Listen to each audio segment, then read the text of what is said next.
Throughout the history of video games, squirrels have seen great success. After all, who could forget such wonders as Conquer and Conquer and Conquer? Okay, maybe they aren't as popular after all, but still, did you know that before Conquer had his infamously bad fur day, there was another squirrel in gaming with attitude?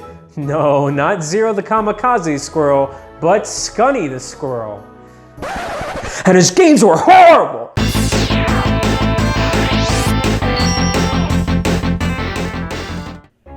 Okay, you can do this. Between 1993 and 1995, back in the days of 56K dial-up internet, Skunny Hardnut was the star of several games available on MS-DOS. The Skunny series of games, with one exception, were developed and published by a Belgium company called Copysoft, and mainly distributed through a method known as shareware. By sharing their game with distributors and on compilation discs, players could access certain levels for free with the hopes that they would spread the word to their friends. If they wanted to access more levels though, the game would require a purchase to continue. So today I'd like to share with you 5 Skunny games. Why 5? Well, aside from a few mechanics and minor details here and there, there's little difference between them. Now, there are 7 Skunny games in total, but I'll save the last 2 for another episode, since one is shrouded in controversy and the other... Come on guys, give me a break. I can only handle so much abuse in one episode. I mean, I pride myself on being a family-friendly channel, but let me tell you, these games almost pushed me over the edge. Still, against my better judgment, let's take a look at some of the worst games I'll ever play on this channel. Skunny games.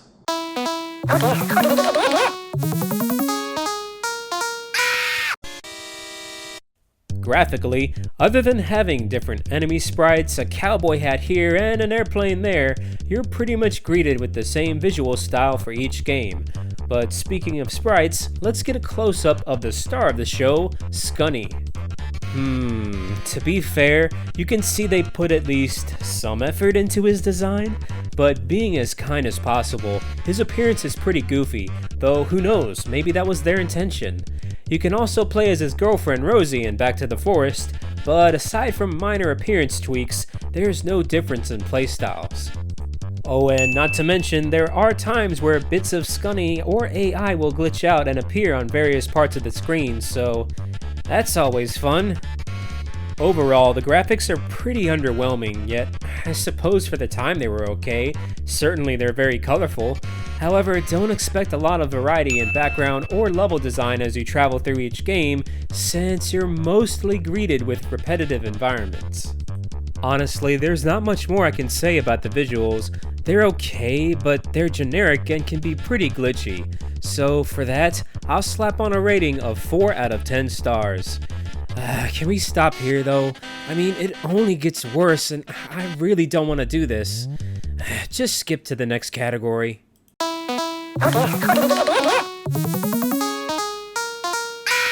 Oh great, the audio? Well, I'm going to be very quick here because quite frankly, the audio sucks. The sound effects are bearable, but the music, while catchy for about 0 seconds, gets very tiring very quickly. Let me give you an example. You hear that? There's only one song per game which basically repeats on a loop, so unless you're some sort of audio masochist, I'd recommend utilizing the mute feature, grabbing some headphones, and listening to something else. Anyway, I'll give the audio 2 stars, mainly for the annoying voice effects of Skunny, but you'd probably have more fun listening to the sounds of this.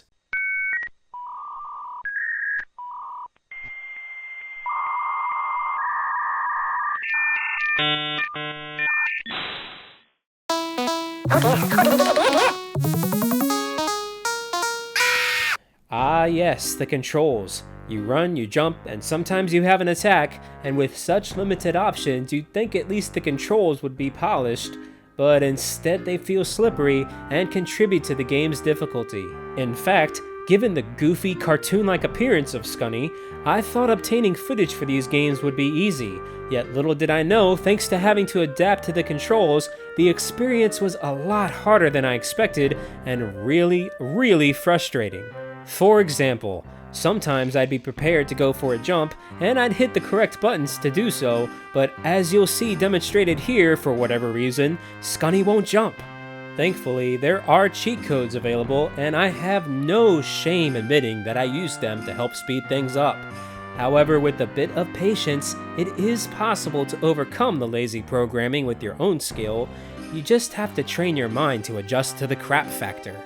Here, take a look at this footage from Back to the Forest. I'm slipping and I'm sliding all over the place, but I'm not trying to.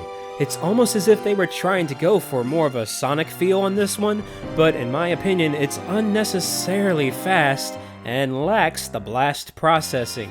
Bottom line, while the controls are tolerable in Save Our Pizza and Lost in Space, they are far from polished and definitely one of the weaker aspects of the franchise. So I'm gonna have to tack on a rating of 2 out of 10 stars.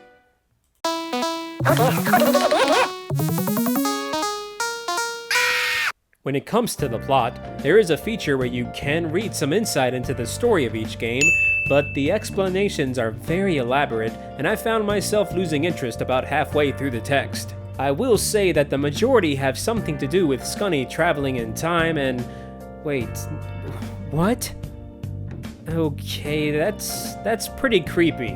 I don't know, I keep trying to perk up and I was going to be nice here, but these games just aren't fun, period.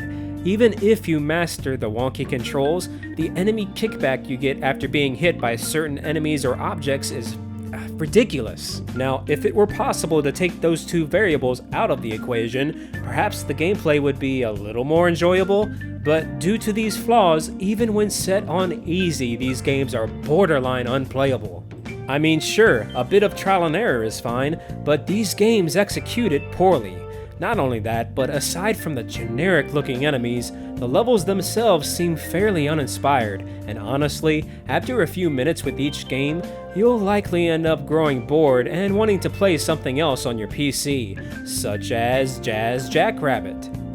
Now that was an awesome shareware title by comparison that came out roughly around the same time as Skunny and featured polished graphics and tight controls, but unfortunately, I'll have to save that game for another episode. I don't know though, I mean I guess if I had to say one nice thing about the gameplay, it would be that Save Our Pizza and Lost in Space are the most playable of the games, but that's really all I can think of. Oh, and you can beat each game within roughly an hour, and to top that off, there's next to no replayability, and it's just bad. So before I put everyone to sleep here, including myself, I'm going to rate the gameplay 2 stars out of 10.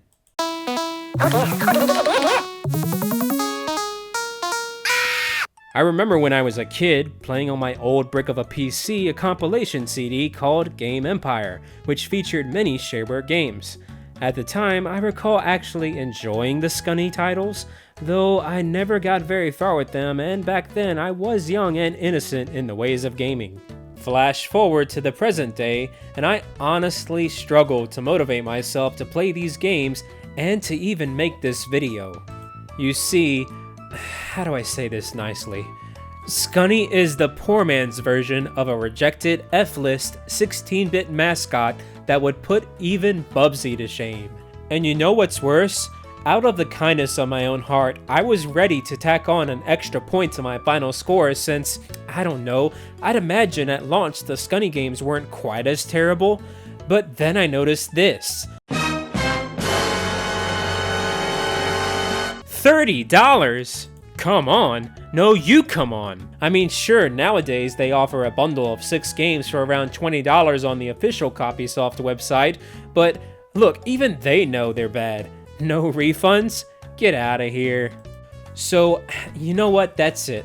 As much as it pains me to be so harsh towards the efforts of a smaller company, these games haven't aged well at all, and I highly recommend avoiding them at all cost. That's why my final rating for the Skunny series is 2 out of 10 stars. Phew, thank goodness that's over with. But hey, have you ever played any Skunny games before? Or maybe for whatever reason you think these might look fun? Hey, that's all fine and dandy, but let me know your shareware experiences down in the comments below. But thanks for tuning into this video.